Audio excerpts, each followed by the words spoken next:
Halo my friend, back to Asak Production. Kita masuk di rangkuman Asak. Halo teman-teman, jangan lupa subscribe, like, comment, and share.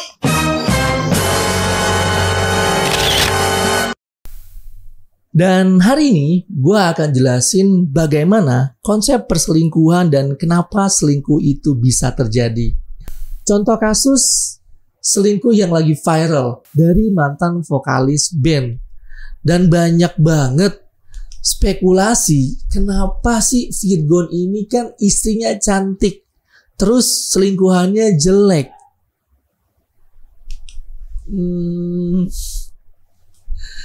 Ya ini akan gue jelasin kenapa sih kita sudah punya pasangan tapi masih aja niat selingkuh, atau selingkuh itu bisa terjadi dengan berbagai macam cara ya, dan bisa terjadi kepada siapapun. Lanjut ya. Oke, gini friend, ini gue mau jelasin ya bagaimana konsep perselingkuhan. Dicatat, siapa tahu jadi ilmu. Misal lu punya pasangan, oke. Pasangan lu ini let's say skornya itu dari 100 di angka 70. Jadi 70 mendekati 100 ya. Yang harus lu lakukan sebagai kita seorang manusia biasa atau pasangan adalah ya kita terima aja pasangan kita ya nggak apa adanya. Bener kan? Setuju ya? Tapi yang namanya manusia ya nggak akan ada cukupnya. Kalau cowok ya tahta, harta, wanita. Iya, lu punya pasangan ya, cantik, tapi kita akui nggak ada yang sempurna. Meskipun memang kita makhluk yang sempurna, tapi secara sifat, karakter itu nggak ada yang sempurna ya. Jadi gue tidak bilang bahwa manusia itu nggak sempurna. Manusia itu adalah makhluk yang sempurna karena kita punya otak. Nah, kadang otak ini yang nggak pernah dipakai. Jadi gini, ketika perselingkuhan itu terjadi, jadi cari cara untuk mengisi gap 30%. Nah, tadi kan gue mengatakan nggak ada manusia yang mendekati 100% ya. Kita anggaplah 70% mendekati. Nah, 30%-nya ini adalah gap.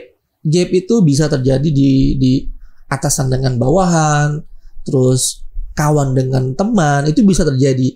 Jadi ada gap sekitar 30% ya. Jadi ketika kita punya pasangan atau lu punya pasangan gitu kan. Jadi menurut penelitian itu hanya 70%, 30%-nya ada gap. Ya kan, ada berantem, ada ketidakcocokan secara karakter, secara sifat gitu kan. Nah, kita lanjut ya. Nah, jadi untuk mengisi kekosongan gap sekitar 30% ini, dan itu ada di orang lain. Dan orang lain itu mungkin skornya ya cuman 35 sampai 45%. Jadi dia tuh nggak jelek-jelek amat, dia tuh nggak cantik-cantik amat, tapi ada sesuatu yang gap 30% yang mungkin pasangan tidak memenuhi gap itu. Ya. Yang nggak ada di pasangan kita gitu, atau nggak ada di pasangan kalian. Itulah kenapa selingkuh itu bisa dikatakan ya manusiawi banget, karena orang itu akan menyadari, akan nyari yang beda, nyari yang nggak ada dari pasangannya, dan itu kadang ada di orang lain yang secara kualitas itu lebih rendah tapi punya sesuatu yang nggak ada di pasangan. Nah, kalau sudah seperti itu, coba deh komunikasinya selalu ditingkatkan. Intensitas komunikasinya itu lebih dipererat lagi. Ngomong sama pasangan itu nggak ada salahnya, apalagi kalau udah sah. Misalkan kita sebagai suami atau kita sebagai pasangan, nah ini kalau udah menjadi suami ya, kalau udah menjadi suami, ya kita berhak gitu kan, berhak untuk menjadi leader di dalam rumah tangga kita, ya. Dan si istri pun mau nggak mau atau pasangan kita harus menjadi follower, ya, karena sudah jelas imam itu laki-laki bukan perempuan, meskipun memang secara ibadah atau di Islam itu, oke, paham ya sampai di sini. Jadi perselingkuhan itu bisa terjadi dikarenakan ada gap, ya, gap sekitar 30%. Yang tadi sudah gue jelasin ada di orang lain. Nah, gap itu kita bisa penuhi dengan cara intensitas komunikasinya harus dieratkan lagi. Kalau ada yang nggak suka, kalau ada yang ingin disampaikan, ngomong sama pasangan, ya, jangan lewat sosial media, ya, apalagi nyindir-nyindir pasangannya, itu nggak banget. Orang nggak tahu masalah kita, akhirnya jadi tahu. Tapi paling nggak komunikasi dulu, apa kurang saya, apa kelebihan saya, atau kalian boleh melakukan evaluasi. Ya, evaluasi ya, misalkan kalau di perusahaan per 3 bulan, per 6 bulan, per 1 tahun, kalian boleh gitu kan. Oke, kita lanjut ya. Sebenarnya selingkuh itu apa sih? Makhluk yang seperti apa sih? Jadi selingkuh itu sebenarnya adalah masalah yang umum kita temui dalam hubungan zaman sekarang. Tidak hanya public figure, ya, namun mungkin kita pernah menemui perilaku tersebut di sekitar kita. Atau mungkin kalian sendiri yang pernah mengalaminya. Ayo ngaku, Cung, siapa yang pernah selingkuh? Sungguh ironis ya. Meskipun semua orang setuju bahwa selingkuh adalah perbuatan yang salah, tapi nyatanya banyak orang melakukannya. Amazing. Ini gue men-spill tentang perselingkuhan itu kayak jantung itu berdetak-detak. Insyaallah, astagfirullahaladzim. Dan ternyata para peneliti di bidang psikologi cinta ya, dan seksual sudah banyak mengkaji tentang fenomena ini dan hal-hal apa saja yang bisa melatar belakangi seseorang untuk selingkuh. Kita lanjut ya, ini makin seru, makin dalam. Kalian bisa sambil ngopi atau makan snack untuk nonton video ini. Nah, kita lanjut ya. Apa dampak selingkuh bagi hubungan?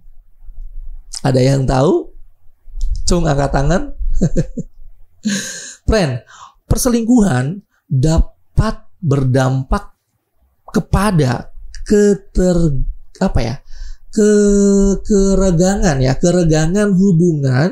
keregangan hubungan dengan pasangan. Menurut penelitian pada tahun 2020, berarti belum lama ini ya, sekitar 3 tahun yang lalu, individu yang bercerai akibat perselingkuhan memiliki tingkat kelekatan yang rendah dengan pasangannya atau dapat dikatakan mengalami kerenggangan dalam hubungan. Seperti yang tadi gua katakan, dalam hubungan itu ya eratkan komunikasi. Ya, jangan dieratkan komunikasinya dengan sosial media. Ada pasangan yang nggak bisa melengkapi pasangan tersebut, ngomongnya ke sosial media, update status, tanpa dia ngomong dulu sama pasangannya bahwa aku maunya seperti ini, aku nggak suka seperti ini. Itu kan bisa. Kadang manusia itu kadang egonya tinggi, merasa kalau gue ngomong duluan, gimana harga diri gue? Padahal nggak seperti itu dalam sebuah hubungan, apalagi kalau sudah menikah ya, di garis bawahi. Nah, selain kerenggangan dalam hubungan, perselingkuhan juga berdampak pada muncul kasus-kasus kekerasan dalam rumah tangga yang dapat berujung membahayakan nyawa salah satu atau bahkan kedua pasangan. Kita sering banget ya temuin berita-berita di lambe turap, kamera penjuru, itu sudah banyak banget info-info kekerasan dalam rumah tangga. Ya, itu gue nggak tahu ya, mungkin manusia itu sudah akal sehatnya hilang sehingga melakukan pemukulan. Jelas-jelas dia yang salah. Iya kan? Jadi kalau kalian merasa ada gap dengan pasangan, tolong ya, sehabis nonton video ini kalian harus duduk bareng dengan kepala yang dingin. Kalau bisa duduknya itu jangan di saat lapar, di saat misalkan pergi kemana-mana. Jadi kalian bisa lakukan sehabis makan, atau dengan bisa jadi di atas kasur ya. Kalian bisa ngomong, kalian bisa curhat. Kalian maunya apa, kalian gak sukanya apa. Oke, kita lanjut ya. Dan masalah-masalah yang diakibatkan karena perilaku selingkuh tersebut juga banyak terjadi latar belakang tingginya angka perceraian. Nah, kalau sudah seperti ini, selingkuh, ujung-ujungnya apa? Ketika ada pasangan atau manusianya saling egonya tinggi, ya kan? Kalau kasusnya Virgon, istrinya masih mau bisa menerima, mungkin ya, saya nggak tahu. Tapi kalau kita sebagai manusia biasa, bullshit kalau sampai kasus Virgon itu sampai ada kata maaf, nggak tahu ya. Tapi ya itu, jangan sampai ujungnya perceraian dalam pasangan, dalam hubungan, dalam pernikahan. Karena yang jadi korban adalah, pertama, kita sendiri. Kita jadi korban. Yang kedua, anak kita. Dan yang ketiga, itu yang paling complicated banget adalah dua keluarga yang harusnya menyatu jadi berpisah. Nauzubillah min zalik ya. Mudah-mudahan kita terhindar dari perselingkuhan dan apapun itulah yang sifatnya negatif-negatif ya. Kita lanjut.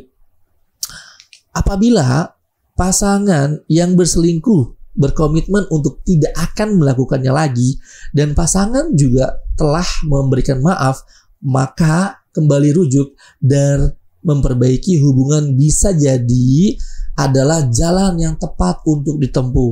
Oke, kembali lagi, yang namanya manusia secara fisik, secara raga itu sempurna, tapi mungkin secara sifat, karakter itu ada gap-gap yang mungkin tidak bisa 100% ya. Jadi ada gap sekitar 30%. Nah, kita lanjut ya. Sekarang bagaimana caranya mencegah perilaku berselingkuh? Nah, makin dalam makin seru. Bagi kalian yang sudah menikah atau memiliki pasangan, pasti tidak inginkan pasangan kalian berselingkuh. Karena dikhianati itu pasti sangat menyakitkan. Dan dari penjelasan sebelumnya, perselingkuhan juga berefek buruk bagi keberlangsungan hubungan. Ya, biasanya kalau habis ketahuan selingkuh itu ya berantem dulu segala macem gitu kan. Ya mudah-mudahan sih dari berantem tersebut ada evaluasi sehingga ya antara perasaan dan pikiran itu sama. Karena apa? Kalau orang lagi jatuh cinta, logikanya turun, perasaannya yang naik ya, secara psikologi ya. Nah, ini bagaimana caranya antara logika dengan perasaan itu sama.